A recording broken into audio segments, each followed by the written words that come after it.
Hey everybody, today we're cloud chasing and we're Cloud poaching. cloud poaching and we're trying to get some cloud from Andrew Tate, I guess.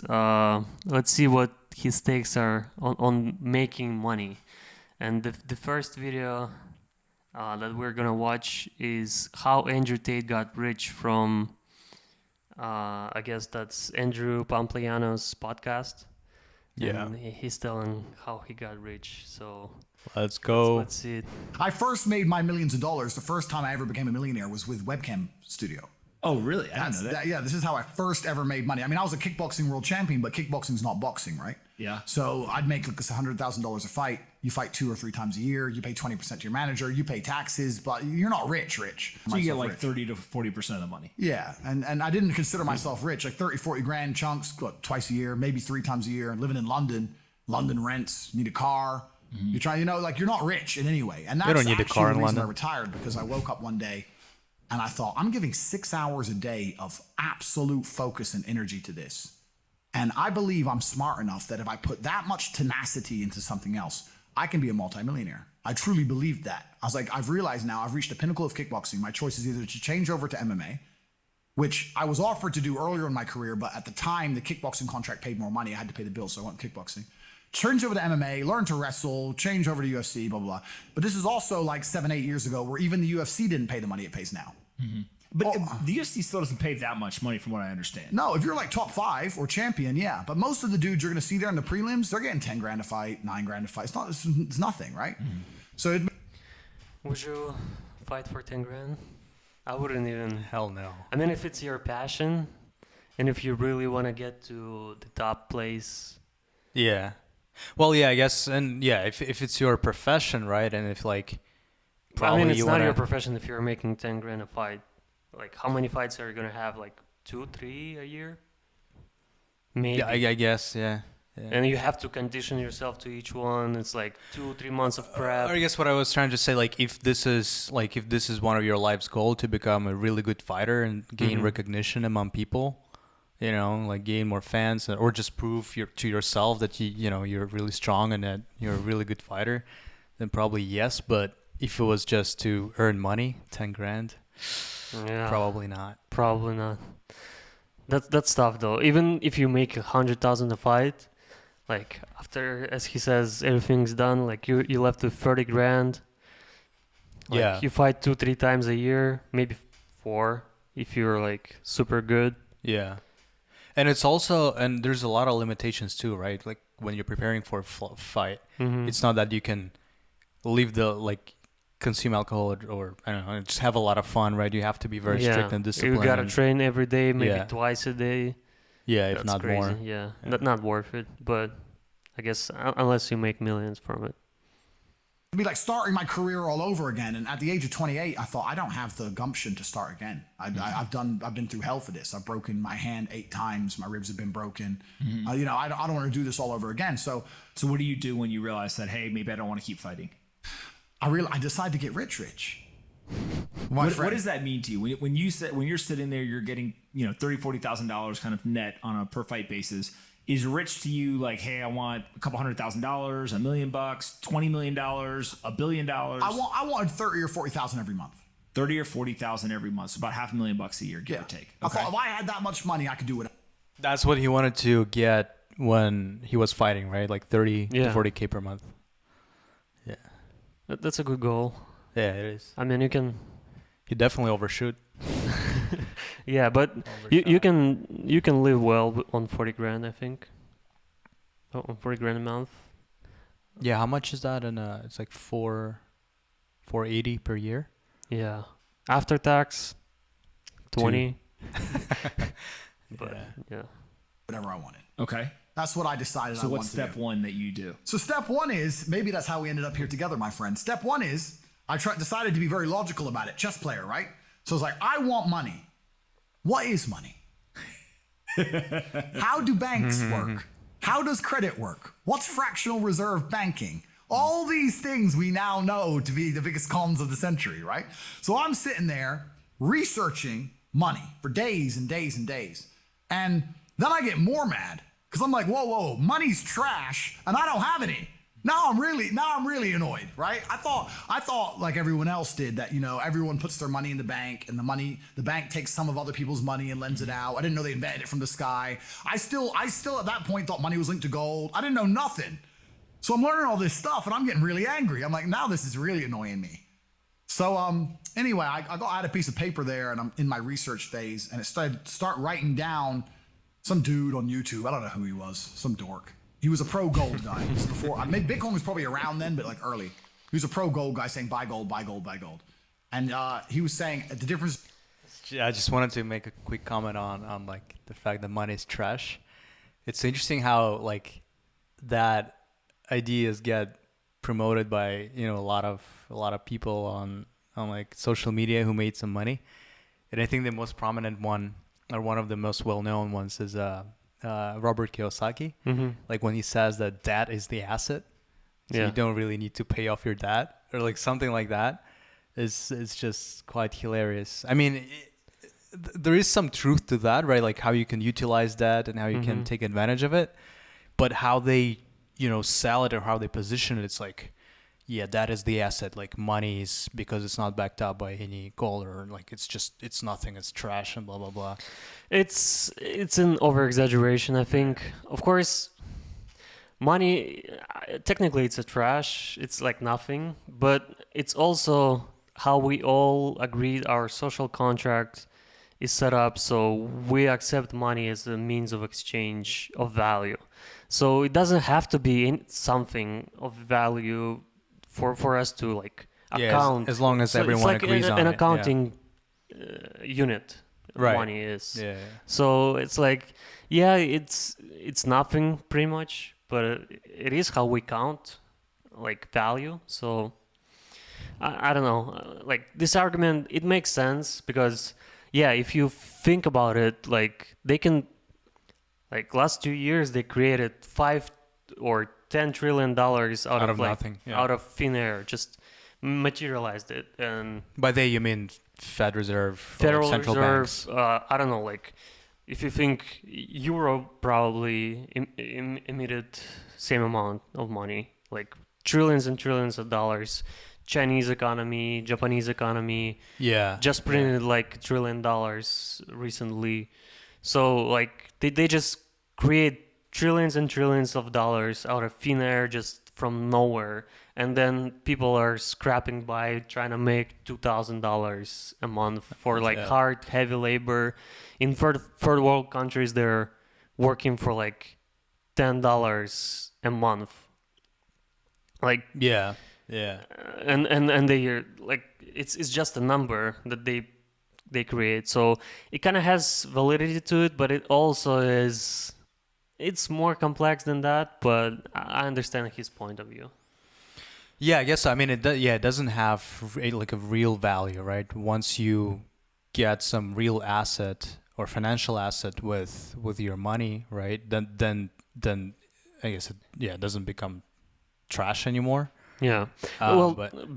Because that at that point it's not money anymore; it's the asset, right? Right. So that's why all the smart people and like rich people, they don't hold cash. Nobody like really holds cash on their balance sheet. Maybe some amount to be safe, but like super rich people don't get rich off of holding a lot of cash. They probably don't have any cash. Like compared to like a regular person might hold 80% of his net worth in cash in a bank account, where a super rich person maybe only has like 5% of his net worth. Just if not less. Not less, because everything else is like real estate. Yeah, every time they make a new investment, right, or into something, or every time they buy or have a big purchase to make, they liquidate some of their assets, right? They either liquidate assets or collateralize them. Get debt against that and then buy something. Against the asset and buy it. Yeah. Because cash devalues or depreciates. It does not appreciate over time. I mean, it depends, of course, on like the economic environment, but if you just hold cash, like the inflation can eat your wealth away, right? I think we've discussed it very briefly some time ago, how if it's like 8%. For example, this month we had the CPI data release. It was 8.2% of inflation, I think, and which means that if you just held their money or all of your assets and wealth in cash, you lost 8%. Actually, I would argue that point. I think right now is the best time to hold cash over any assets. Because right now maybe the consumer goods are appreciating and the money is inflating, but the assets are getting cheaper. They depreciate, Your money is gaining value against assets and losing value against consumer goods. So if your goal is to buy assets, you gotta hold cash right now. Wait till the assets like bottom out. Yeah. And then buy them. I guess that's why I said it depends on the economic environment and everything. Yeah. This is an asset, a liability, et cetera, et cetera. So I started trying to write down what I had. I was like, I have an apartment, I have a BMW, I'm in good shape, but I already use that for fighting. What can I do? I can play chess. I'm just writing down the things I have and what I'm good at. And then I kind of realized, I was like, I've got like 8 girlfriends. because I was traveling the world, and if you win, you get a ring girl. It's kind of like she's banging the winner, right? You win a world title, you get to choose the ring girl you want. It's pretty easy, right? So I had a girlfriend in Slovakia, I had a girlfriend in France, I had a girlfriend in England, all these girlfriends. Do they know about each other? No. Okay. But they find out pretty soon. So I had all these girlfriends, so I'm like, maybe I could open a strip club and like be a pimp, be a gangster about it. And then opening a strip club that's literally the first thing you thought about was opening a strip club? Well, I thought I have these beautiful girls. How can I? This is before like Twitch existed. So I was like, what can I do with these hot girls? I was like, it's just an asset, right? There's these girls, and a lot of them were messaging me. Twitch, by the way. Twitch became just a mess. You know Twitch? Yeah, of course. It became a mess right now? Yeah. It's just a porn site. Really? Pretty much. I mean, it's a porn site without nudity. It's like it used to be a gaming website. Yeah, like where gamers were streaming their professional gamers, so like fun gamers.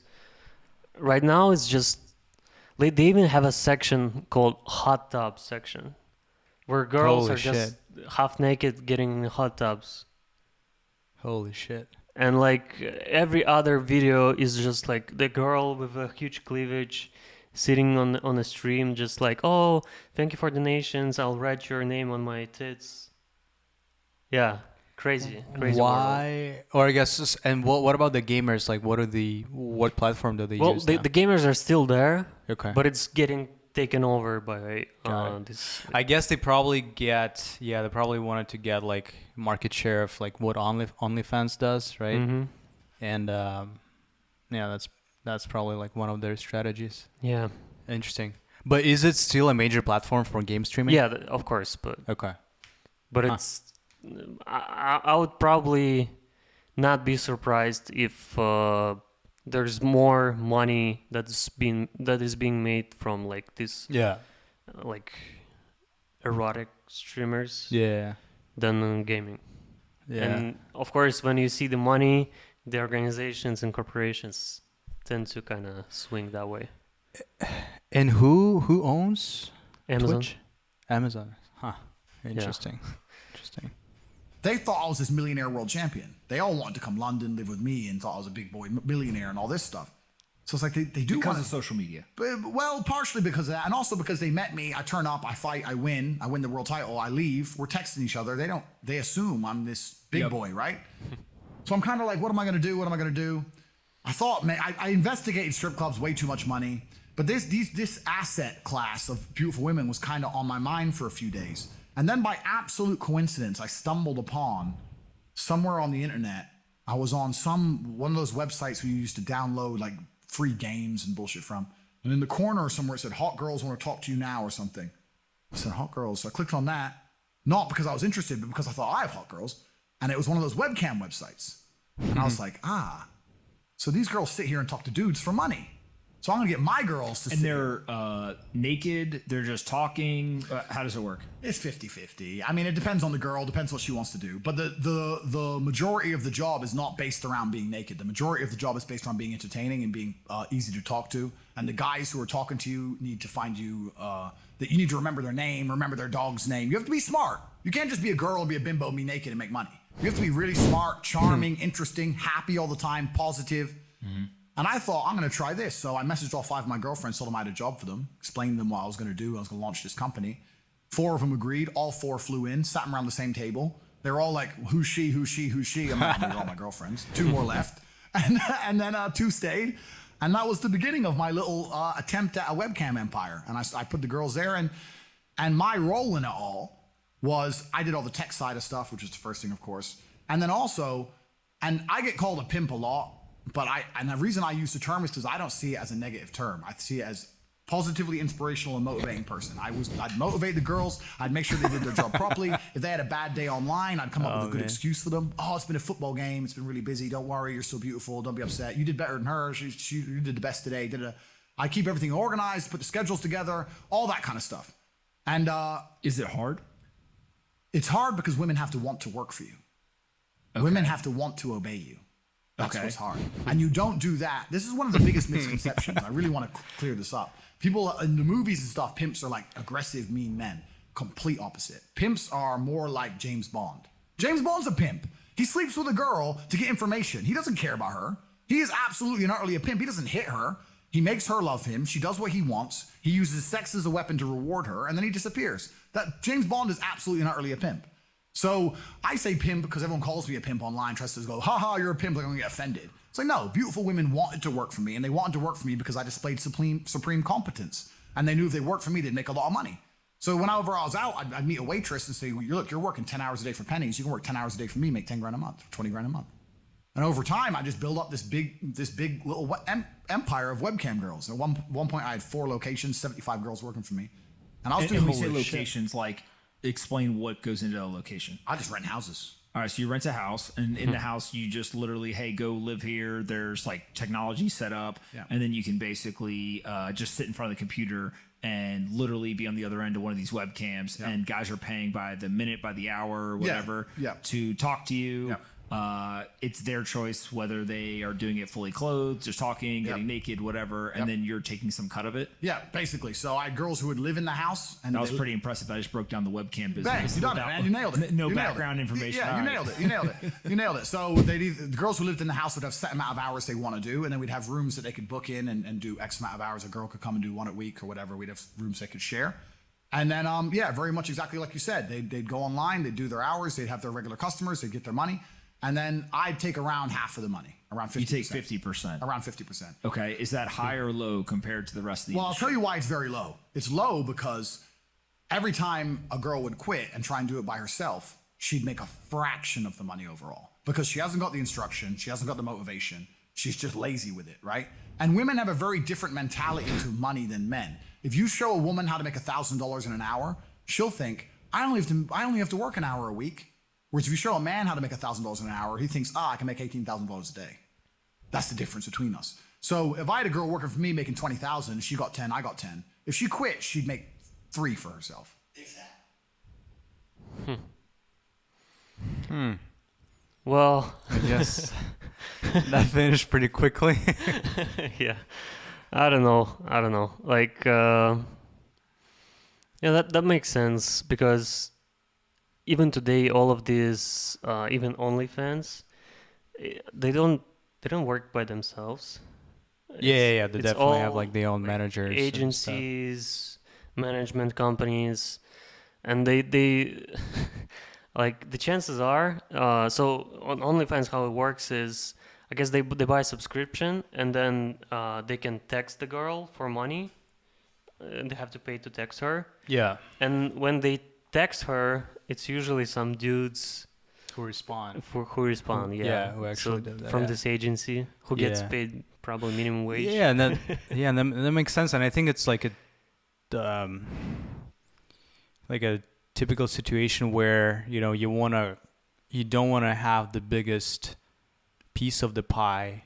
You want to have a really, really big pie, and then take some cut or a piece of it, right? So obviously, like those marketing agencies or those managers, they grow the pie, right? They grow the viewers and then the revenues, and then the content creators still, like they would pocket in more money than if they run the company or run this on their own.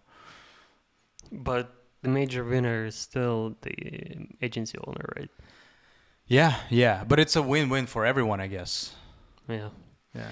Okay, I guess so. That's how he made his first money. And okay, guys, see you in the next video. Bye bye.